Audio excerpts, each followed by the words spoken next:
What's up mga Chopapi as welcome back. Dahil maulan na nga ngayon dito amin at naisipan namin mag-road trip. Destination natin ngayon ay sa Fujairah. Kahit maulan, tuloy ang road trip. Tara, samahan nyo kami. Dubai to Fujairah tayo ngayon na may layo na 121 kilometers at nasa mahigit isang oras na biyahe. At dahil maulan nga ngayon at madulas ang daan, chill drive lang tayo.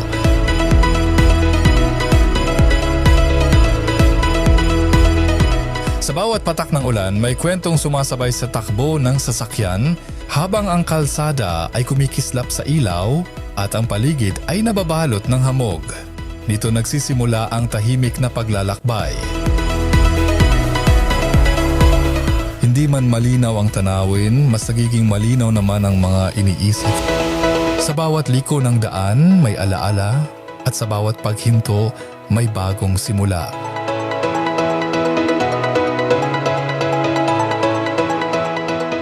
Minsan, hindi mo kailangan ng maaraw na panahon para maging maganda ang biyahe. Dahil sa ulan, mas ramdam mo ang bawat sandali, ang lamig, ang musika at ang katahimikan at sa gitna ng ulan, natuloy lang ang biyahe. Dahil hindi lang ito tungkol sa pupuntahan, kundi sa bawat moments na dinadaanan.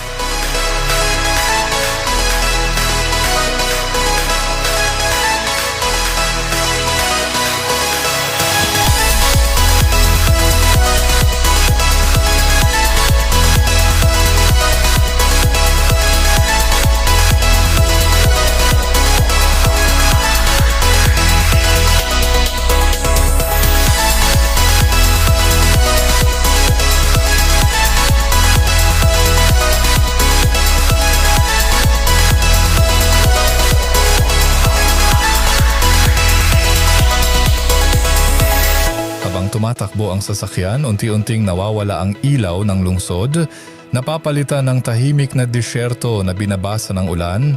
Bawat patak sa windshield, parang musika na sumasabay sa takbo ng isip. Pagdating sa Hajar Mountains, mas naging makulay ang kwento.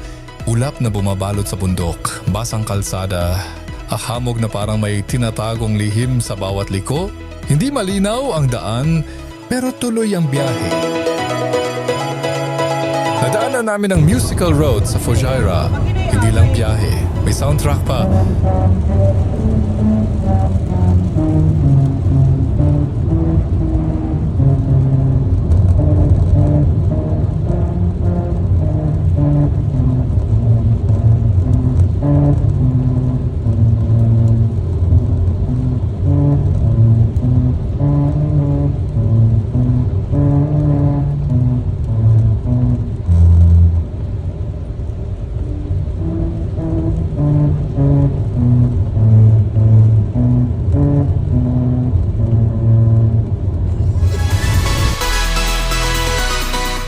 Hanggang sa marating na namin ang Fujairah.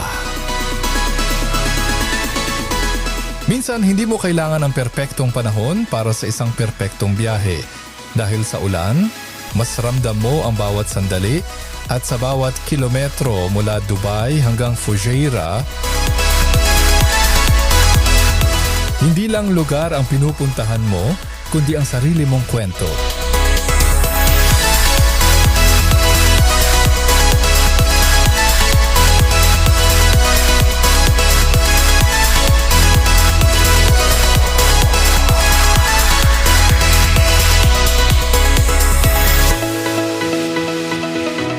Ang Fujairah ay isa sa mga natatanging emirate sa UAE dahil ito lang ang nakaharap sa silangang baybayin sa Gulf of Oman. Napapalibutan ng Hajar Mountains, ang lugar na ito ay kakaiba sa karaniwang disyerto na imahe ng bansa. Dito makikita mo ang kombinasyon ng bundok, dagat at maslunti ang kapaligiran lalo na kapag umuulan. Hindi lang kalikasan ang meron dito. Matatagpuan din ang mga makasaysayang lugar tulad ng Fujairah Fort, isa sa mga pinakamatandang kuta sa UAE, at ang Al Bidya Mosque na kilala bilang pinakamatandang mosque sa bansa.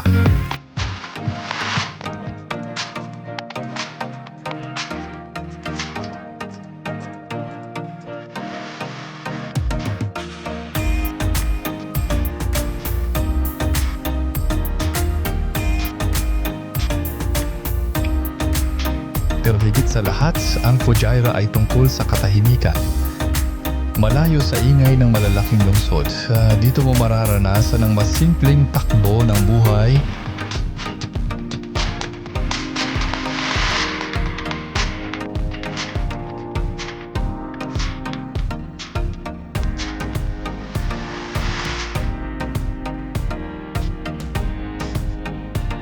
Kung saan ang tunog ng alon at hangin ang nagiging musika ng araw mo. Kung naghahanap ka ng pahinga ng sariwang hangin at pang ibang side ng UAE,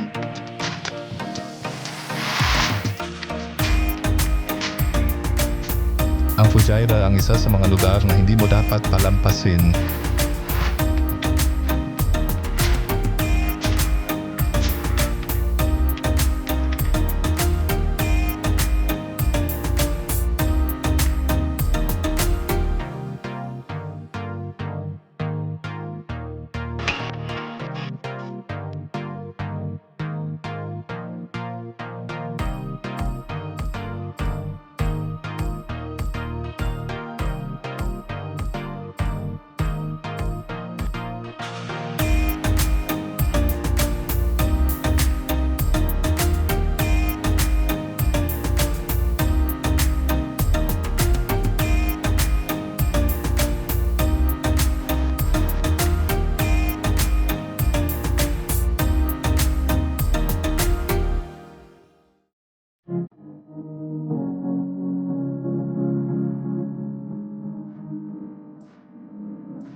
Sa baybay ng Fujairah, matatagpuan ang tahimik pero napakagandang Fujairah Beach. Iba ang dagat dito, hindi tulad ng karaniwang tanawin sa UAE. Nakaharap to sa Gulf of Oman kaya mas buhay ang alon, mas presko ang hangin at mas natural ang pakiramdam. Kapag umuulan, mas nagiging espesyal ang lugar. Ang kulay ng langit ay nagiging mas dramatic. Ang dagat ay mas malalim ang dating at ang hangin parang may dalang kwento sa bawat hampas nito. Habang naglalakad ka sa buhangin, maririnig mo lang ang alon at ang ulan. Walang ingay ng syudad, walang distractions. Ikaw lang at ang kalikasan.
At dahil nagutom kami, hindi lang tanawin ang hinanap namin kundi pagkain na swak sa moment.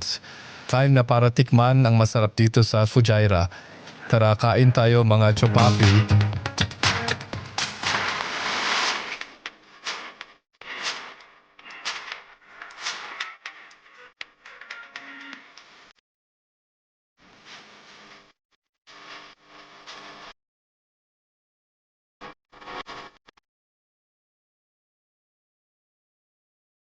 And sa pagtatapos ng biyahe na ito, Dala namin ang mga alaala ng Fujairah, ang ulan, ang dagat at ang katahimikan. Hanggang sa muli.